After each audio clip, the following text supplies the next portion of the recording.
अतीत व्यतीत हो गया, भविष्य का कोई अस्तित्व नहीं है, जो भी है वर्तमान क्षण में है। अगर बात करें इस प्रतिबंधन की, या कहें प्रतिबंधन या पूर्व धारणाएं या रिजर्वेशन, आज इसको हमें समझना होगा, क्योंकि हम सब लोग जो यहाँ पर कार्यक्रम में आए हैं एक सुधार उद्देश्य को लेकर आए हैं, और हमारे सुधार के उद्देश्य को जो बाधा पहुंचाता है उसमें हमारी रिजर्वेशन भी है, हमारी पूर्व धारणाएं भी होती हैं। और हम में से कोई भी ये चाहत लेकर कार्यक्रम में नहीं बने रहना चाहेगा कि मैं अपने वर्तमान का विनाश करूं और अपनी पूर्व धारणाओं को लेकर मैं अपने सुधार में खुद ही बाधक बनूं। अभी ये होता क्या है, हमें क्या नहीं करना चाहिए और क्या करना चाहिए, आज हम सब वर्तमान में हैं, इस बात से कोई भी इनकार नहीं कर सकता। उद्देश्य हम सबका सुधार है, इस बात से भी कोई इनकार नहीं कर सकता। लेकिन उसके साथ साथ इस बात से भी कोई इनकार नहीं कर सकता कि कई तरह की पूर्व धारणाओं के साथ सुधार में बने हुए हैं। जैसे ही हम नशे के प्रभाव से मुक्त होते हैं,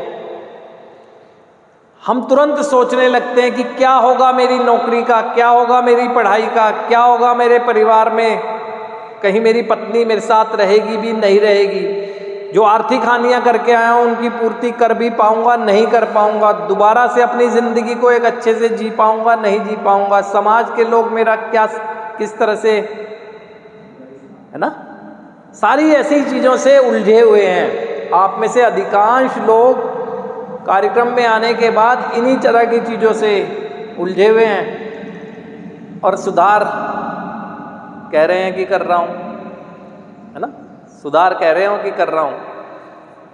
अब जो खुद ही नहीं पता है आपको कि आपका परिवार आपको त्याग कर देगा या आपको स्वीकार करेगा, आपकी आर्थिक हानि होगी, हो भी गई तो आप पूर्ति कर लोगे या नहीं कर लोगे, शिक्षा आपको जब खुद ही नहीं पता है इस बात का, जब ये अनजाने डर इसी की वजह से आते हैं, रिजर्वेशन की वजह से, और ये अनजाने डर जब है ही अनजाने तो मैं डर क्यों रहा हूं। अगर मुझे फिर भी लगता है कि ऐसी संभावना है कि हो सकता है, तो फिर वर्तमान में जो हो सकता है उसे रोकने की तैयारी करूं ना, ये मेरी जागरूकता है। डर हमेशा नकारात्मक दृष्टि से कोई देखना चाहिए, डर को मैं सकारात्मक दृष्टिकोण से लूं और जागरूक हो जाऊं। मुझे लगता है कि ऐसा हो जाएगा, हुआ नहीं है तो ना हो जाए उसे आज अभ्यास करके रोक सकता हूं, लेकिन हम ये करना नहीं जानते या चाहते ही नहीं है ये करना ना। हमें शायद आनंद आता है, आप में से बहुत से लोग होंगे ऐसे जो पुनः नशे में जाने के बाद उपचार का पुनः हिस्सा बने।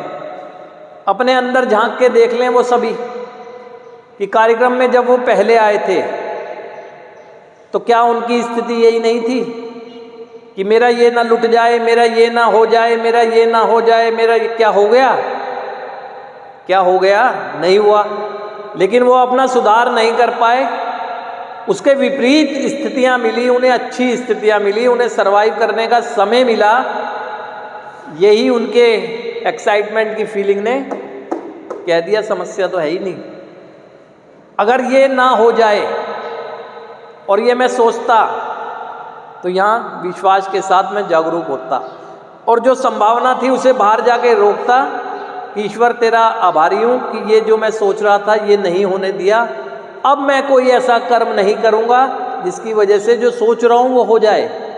नहीं किया, एक्साइटमेंट था ना, गलतफहमी का शिकार हो गए। अब आदमी एक सोच रहा हो किसी चीज़ से कि डर रहा हो, तो डर के कारण उसके अंदर से एक दबाव रहता है। अब वो जो अचानक से आगे निकल जाए और एकदम कोई डर ही नहीं था, जिस बारे में सोच रहा था वो हुआ ही नहीं, तो एकदम कितना विपरीत हो जाती है परिस्थिति, पलट जाती है चीज़, एक्साइटमेंट एकदम। और वही हाल आपका हुआ, और वो हुआ इसीलिए कि यहाँ बैठे हुए हैं, आए दिन के विचार हैं आप लोगों के, हर मस्तिष्क में विचार है ये कि मैं यहाँ पर हूँ, इतना करके आ गया हूँ, आगे जाकर ये हो जाएगा, मेरे यहाँ रहने की वजह से ये हो जाएगा, हुआ कुछ नहीं है। हो सकता है यदि मैं अपने आप को जागरूक नहीं कर पाया, क्योंकि यहाँ बहुत लोग बैठे हैं जिनके साथ वो सब कुछ होने लगा है, जिसके बारे में उन्हें शुरुआत में जब उपचार में आए थे बताया गया था। उस समय डर रहे थे, लेकिन बाहर जाकर नहीं हुआ, उसे रोक नहीं पाए, हो गया उनके साथ। हो सकता है, हुआ नहीं है, तो जागरूक हो जाओ।